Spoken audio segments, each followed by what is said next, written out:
ಇವತ್ತು ಬೆಂಗಳೂರಿನ ಕೋಗಿಲು ಬಡಾವಣೆಯಲ್ಲಿನ ತೆರವು ಕಾರ್ಯಾಚರಣೆ, ಅಲ್ಲಿನ ನಿರಾಶ್ರಿತರ ಸದ್ಯದ ಪರಿಸ್ಥಿತಿ, ರಾಜ್ಯ ಸರ್ಕಾರದ ನಿಲುವು ಇದೆಲ್ಲವೂ ಕೂಡ ಸಖತ್ತಾಗಿ ಸದ್ದು ಮಾಡ್ತಾ ಇದೆ. ರಾಜ್ಯ ಸರ್ಕಾರನ ಅವರಿಗೆ ಐಷಾರಾಮಿ ಫ್ಲಾಟ್ ಕೊಡೋದಕ್ಕೆ ಮುಂದಾಗ್ತಾ ಇದೆ, ಅದು ಮಾನವೀಯ ದೃಷ್ಟಿಯಿಂದ. ಆದರೆ ಇದೇ ಮಾನವೀಯತೆ ಎನ್ನುವ ಮಾತಾಡುವಂತ ರಾಜ್ಯ ಸರ್ಕಾರಕ್ಕೆ 3 ತಿಂಗಳ ಹಿಂದೆ ಮನೆ ಕಳೆದುಕೊಂಡವರಂತ ಪರಿಸ್ಥಿತಿ ಬಗ್ಗೆ ಗೊತ್ತಿಲ್ವಾ? ಅವರ ಬಗ್ಗೆ ಮಾನವೀಯತೆ ಯಾಕಿಲ್ಲ? ಈ ರಿಪೋರ್ಟ್ ನೋಡಿ.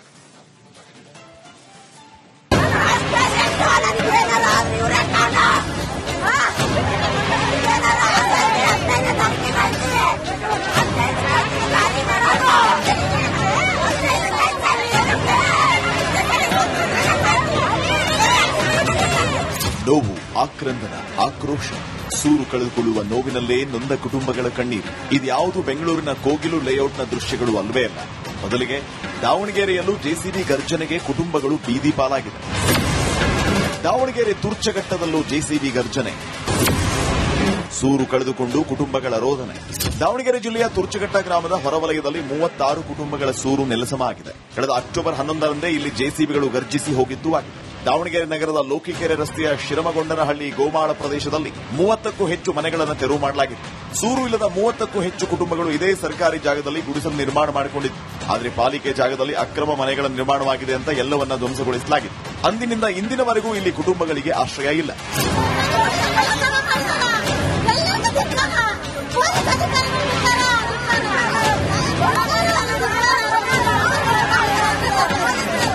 ಶಾಶ್ವತ ಸೂರಿನ ವ್ಯವಸ್ಥೆ ಮಾಡ್ತೀನಿ ಅಂತ ತುರ್ಚಘಟ್ಟದ ಬಳಿ ನಿರಾಶ್ರಿತರ ಕೇಂದ್ರಕ್ಕೆ ಜನರೆಲ್ಲ ಶಿಫ್ಟ್ ಮಾಡಿದ್ರು. ಆದರೆ ಅದಾಗಿ 3 ತಿಂಗಳಾದರೂ ಸೂರಿನ ಬಗ್ಗೆ ಅಧಿಕಾರಿಗಳು, ಶಾಸಕರು, ಸಂಸದರು, ಸಚಿವರು ಯಾರೂ ತಲೆ ಕೆಡಿಸಿಕೊಡ್ತಾ ಇಲ್ಲ. ನಿರಾಶ್ರಿತರ ಕೇಂದ್ರದಲ್ಲೇ ನೊಂದ ಕುಟುಂಬಗಳ ಆಕ್ರಂದನ ನಿಂತಿಲ್ಲ. ಸರ್, ಮನೆ ಒಡೆದಾಕಿ 3 ತಿಂಗಳಾಯ್ತು. 3 ತಿಂಗಳದಿಂದ ಇಲ್ಲಿ ನಿರಾಶ್ರಿತ ಕೇಂದ್ರದ ತಾಮಂದ್ ಹಾಕಿದಾರೆ. ಏನಂತಂದೇಳಿ ಯಾವ ಅಧಿಕಾರಿಗಳು ಬಂದ್ ನೋಡಿಲ್ಲ, ಏನು ಮಾತಾಡಿಲ್ಲ ಸರ್. ಎಲ್ಲ ವಯಸ್ಸಾದವರು, ಸಣ್ಣ ಸಣ್ಣ ಮಕ್ಕಳು, ಎಲ್ಲರಿಗೂ ಹೆಣ್ಮಕ್ಳೆಲ್ಲ ಬಹಳ ಜನ ಹೆಣ್ಮಕ್ಳು ಜಾಸ್ತಿ ಇರೋದಿಲ್ಲಿ. ಇಲ್ಲಿರಕ ಇದು ಇಲ್ದಕ್ಕೆ ಗಂಡ್ ಮಕ್ಳಿಗೆ ಅವ್ರ ಮನೆಗೆ ಹೋಗಿ ಅಲ್ಲಿ ಇಲ್ಲಿ ಮಕ್ಕಳದಾಗ ಮಾಡೋದ್ ಮಾಡ್ತಿದಾರೆ. ನಾವ್ ಹೆಣ್ಮಕ್ಳು ಮಾತ್ರ ಅದೀವಿ. ಇಲ್ಲಿ ಇರಕ್ ಏನ್ ವ್ಯವಸ್ಥೆ ಇಲ್ಲ ಸರ್. ಎಲ್ಲ ಬರೇ ಜಾಗ ಚಳಿ ಅಂದ್ರೆ ಚಳಿ, ಏನ್ ನಮ್ ಸೇಫ್ಟಿ ಜಾಗ ಏನಿಲ್ಲ. ಇಂತ ವ್ಯವಸ್ಥೆಗೆ ನಾವಿದ್ರು ನಮ್ಗೆಲ್ಲರ ಒಂದು ಸೂರ್ ಮಾಡ್ಕೊಡ್ತಾರ ಅನ್ನೋ ಭರವಸೆ ಮೇಲೆ ನಾವು 3 ತಿಂಗಳವರೆಗೆ ಇಲ್ಲೇ ಇದೀವಿ. ಅಸಲಿಗೆ ನಿರಾಶ್ರಿತರ ಕೇಂದ್ರದಲ್ಲಿ ಕೇವಲ 3 ತಿಂಗಳಿಗೆ ಮಾತ್ರ ಇರೋಕೆ ಅವಕಾಶ ಇರುತ್ತೆ. ಈಗ 30 ಕುಟುಂಬಗಳಿಗೆ ಊಟಕ್ಕೂ ಅನುದಾನ ಇಲ್ಲ, ನೆತ್ತಿ ಮೇಲೆ ಸೂರು ಇಲ್ಲ. ಸಾಲದಕ್ಕೆ ನಿರಾಶ್ರಿತರ ಕೇಂದ್ರದಿಂದಲೂ ಅವರನ್ನೆಲ್ಲ ಖಾಲಿ ಮಾಡುವಂತೆ ಸೂಚನೆ ನೀಡಿದ್ದಾರೆ. ಹೀಗಾದ್ರೆ ಮುಂದೆ ಎಲ್ಲಿಗೆ ಹೋಗೋದು ಅಂತ ಜನರು ಕಣ್ಣೀರು ಹಾಕ್ತಿದ್ದಾರೆ.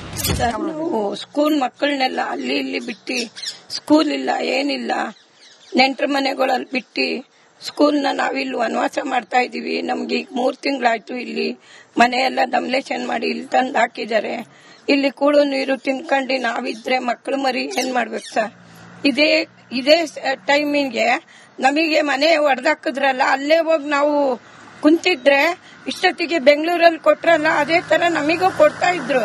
ಕೋಗಿಲು ಲೇಔಟ್ ತೆರವಾದ 2 ದಿನಕ್ಕೆ ಫ್ಲಾಟ್ ನೀಡ್ತಾ ಇರೋ ಸರ್ಕಾರ ದಾವಣಗೆರೆ ಕಡೆಗೂ ಕೊಂಚ ಕಣ್ಣು ಹಾಯಿಸಬೇಕು. ಸ್ವಂತ ಊರಿನಲ್ಲೇ ಸೂರು ಕಳೆದುಕೊಂಡು ಕಣ್ಣೀರು ಹಾಕ್ತಾ ಇರೋ ಜನರ ನೋವನ್ನು ನೀಗಿಸಬೇಕು. ಇವತ್ತು ಬೆಂಗಳೂರಿನ ಕೋಗಿಲು ಬಡಾವಣೆಯಲ್ಲಿನ ತೆರವು ಕಾರ್ಯಾಚರಣೆ, ಅಲ್ಲಿನ ನಿರಾಶ್ರಿತರ ಸದ್ಯದ ಪರಿಸ್ಥಿತಿ, ರಾಜ್ಯ ಸರ್ಕಾರದ ನಿಲುವು ಇದೆಲ್ಲವೂ ಕೂಡ ಸಖತ್ತಾಗಿ ಸದ್ದು ಮಾಡ್ತಾ ಇದೆ.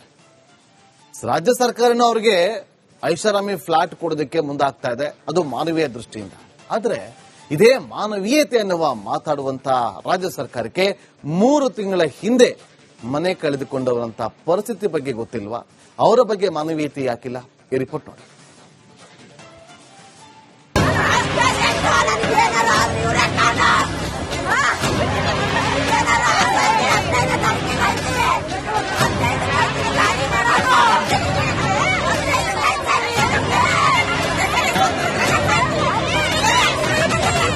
ನೋವು, ಆಕ್ರಂದನ, ಆಕ್ರೋಶ, ಸೂರು ಕಳೆದುಕೊಳ್ಳುವ ನೋವಿನಲ್ಲೇ ನೊಂದ ಕುಟುಂಬಗಳ ಕಣ್ಣೀರು. ಇದ್ಯಾವುದು ಬೆಂಗಳೂರಿನ ಕೋಗಿಲು ಲೇಔಟ್ನ ದೃಶ್ಯಗಳು ಅಲ್ವೇ ಅಲ್ಲ. ಮೊದಲಿಗೆ ದಾವಣಗೆರೆಯಲ್ಲೂ ಜೆಸಿಬಿ ಗರ್ಜನೆಗೆ ಕುಟುಂಬಗಳು ಬೀದಿ ಪಾಲಾಗಿದೆ. ದಾವಣಗೆರೆ ತುರ್ಚಘಟ್ಟದಲ್ಲೂ ಜೆಸಿಬಿ ಗರ್ಜನೆ, ಸೂರು ಕಳೆದುಕೊಂಡು ಕುಟುಂಬಗಳ ರೋದನೆ. ದಾವಣಗೆರೆ ಜಿಲ್ಲೆಯ ತುರ್ಚಘಟ್ಟ ಗ್ರಾಮದ ಹೊರವಲಯದಲ್ಲಿ 36 ಕುಟುಂಬಗಳ ಸೂರು ನೆಲಸಮವಾಗಿದೆ. ಕಳೆದ ಅಕ್ಟೋಬರ್ 11ರಂದೇ ಇಲ್ಲಿ ಜೆಸಿಬಿಗಳು ಗರ್ಜಿಸಿ ಹೋಗಿದ್ದು ಆಗಿದೆ. ದಾವಣಗೆರೆ ನಗರದ ಲೋಕಿಕೆರೆ ರಸ್ತೆಯ ಶಿರಮಗೊಂಡನಹಳ್ಳಿ ಗೋಮಾಳ ಪ್ರದೇಶದಲ್ಲಿ 30ಕ್ಕೂ ಹೆಚ್ಚು ಮನೆಗಳನ್ನು ತೆರವು ಮಾಡಲಾಗಿತ್ತು. ಸೂರು ಇಲ್ಲದ 30ಕ್ಕೂ ಹೆಚ್ಚು ಕುಟುಂಬಗಳು ಇದೇ ಸರ್ಕಾರಿ ಜಾಗದಲ್ಲಿ ಗುಡಿಸಲು ನಿರ್ಮಾಣ ಮಾಡಿಕೊಂಡಿತ್ತು. ಆದರೆ ಪಾಲಿಕೆ ಜಾಗದಲ್ಲಿ ಅಕ್ರಮ ಮನೆಗಳ ನಿರ್ಮಾಣವಾಗಿದೆ ಅಂತ ಎಲ್ಲವನ್ನ ಧ್ವಂಸಗೊಳಿಸಲಾಗಿದೆ. ಅಂದಿನಿಂದ ಇಂದಿನವರೆಗೂ ಇಲ್ಲಿ ಕುಟುಂಬಗಳಿಗೆ ಆಶ್ರಯ ಇಲ್ಲ.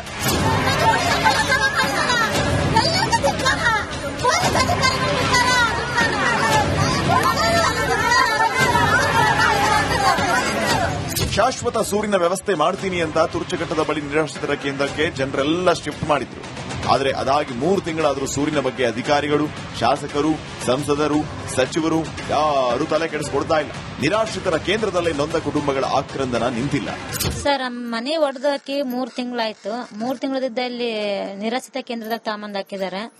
ಏನಂತಂದೇಳಿ ಯಾವ ಅಧಿಕಾರಿಗಳು ಬಂದ್ ನೋಡಿಲ್ಲ, ಏನು ಮಾತಾಡಿಲ್ಲ ಸರ್. ಎಲ್ಲ ವಯಸ್ಸಾದವರು, ಸಣ್ಣ ಸಣ್ಣ ಮಕ್ಕಳು, ಎಲ್ಲರಿಗೂ ಹೆಣ್ಮಕ್ಳೆಲ್ಲ ಬಹಳ ಜನ ಹೆಣ್ಮಕ್ಳು ಜಾಸ್ತಿ ಇರೋದಿಲ್ಲಿ. ಇಲ್ಲಿರಕ ಇದು ಇಲ್ದಕ್ಕೆ ಗಂಡ್ ಮಕ್ಳಿಗೆ ಅವ್ರ ಮನೆಗೆ ಹೋಗಿ ಅಲ್ಲಿ ಇಲ್ಲಿ ಮಕ್ಕಳದಾಗ ಮಾಡೋದ್ ಮಾಡ್ತಿದಾರೆ. ನಾವ್ ಹೆಣ್ಮಕ್ಳು ಮಾತ್ರ ಅದೀವಿ ಇಲ್ಲಿ. ಇರಕ್ ಏನ್ ವ್ಯವಸ್ಥೆ ಇಲ್ಲ ಸರ್.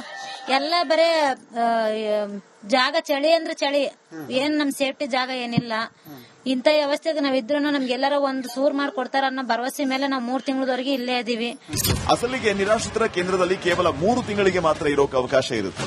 ಈಗ 30 ಕುಟುಂಬಗಳಿಗೆ ಊಟಕ್ಕೂ ಅನುದಾನ ಇಲ್ಲ, ನೆತ್ತಿ ಮೇಲೆ ಸೂರು ಇಲ್ಲ. ಸಾಲದಕ್ಕೆ ನಿರಾಶ್ರಿತರ ಕೇಂದ್ರದಿಂದಲೂ ಅವರನ್ನೆಲ್ಲ ಖಾಲಿ ಮಾಡುವಂತೆ ಸೂಚನೆ ನೀಡಿದ್ದಾರೆ. ಹೀಗಾದ್ರೆ ಮುಂದೆ ಎಲ್ಲಿ ಹೋಗೋದು ಅಂತ ಜನರು ಕಣ್ಣೀರು ಹಾಕ್ತಿದ್ದಾರೆ.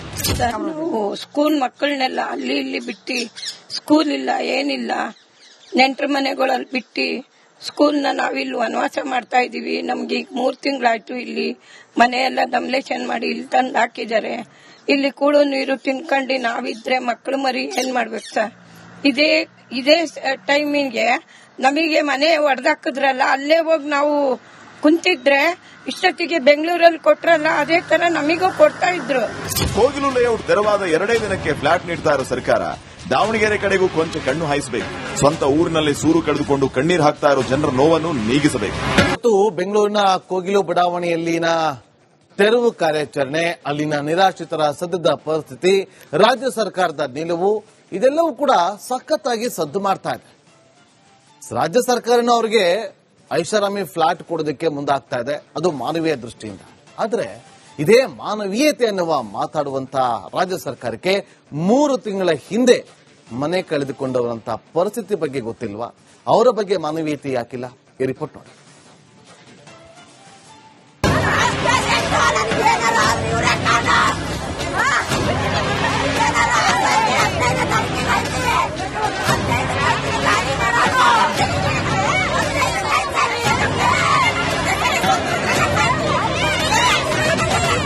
ನೋವು, ಆಕ್ರಂದನ, ಆಕ್ರೋಶ, ಸೂರು ಕಳೆದುಕೊಳ್ಳುವ ನೋವಿನಲ್ಲೇ ನೊಂದ ಕುಟುಂಬಗಳ ಕಣ್ಣೀರು. ಇದ್ಯಾವುದು ಬೆಂಗಳೂರಿನ ಕೋಗಿಲು ಲೇಔಟ್ನ ದೃಶ್ಯಗಳು ಅಲ್ವೇ ಅಲ್ಲ. ಮೊದಲಿಗೆ ದಾವಣಗೆರೆಯಲ್ಲೂ ಜೆಸಿಬಿ ಗರ್ಜನೆಗೆ ಕುಟುಂಬಗಳು ಬೀದಿ ಪಾಲಾಗಿದೆ. ದಾವಣಗೆರೆ ತುರ್ಚಘಟ್ಟದಲ್ಲೂ ಜೆಸಿಬಿ ಗರ್ಜನೆ, ಸೂರು ಕಳೆದುಕೊಂಡು ಕುಟುಂಬಗಳ ರೋದನೆ.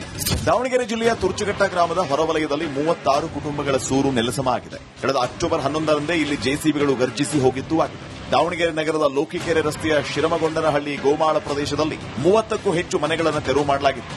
ಸೂರು ಇಲ್ಲದ 30ಕ್ಕೂ ಹೆಚ್ಚು ಕುಟುಂಬಗಳು ಇದೇ ಸರ್ಕಾರಿ ಜಾಗದಲ್ಲಿ ಗುಡಿಸಲು ನಿರ್ಮಾಣ ಮಾಡಿಕೊಂಡಿತ್ತು. ಆದರೆ ಪಾಲಿಕೆ ಜಾಗದಲ್ಲಿ ಅಕ್ರಮ ಮನೆಗಳ ನಿರ್ಮಾಣವಾಗಿದೆ ಅಂತ ಎಲ್ಲವನ್ನ ಧ್ವಂಸಗೊಳಿಸಲಾಗಿದೆ. ಅಂದಿನಿಂದ ಇಂದಿನವರೆಗೂ ಇಲ್ಲಿ ಕುಟುಂಬಗಳಿಗೆ ಆಶ್ರಯ ಇಲ್ಲ.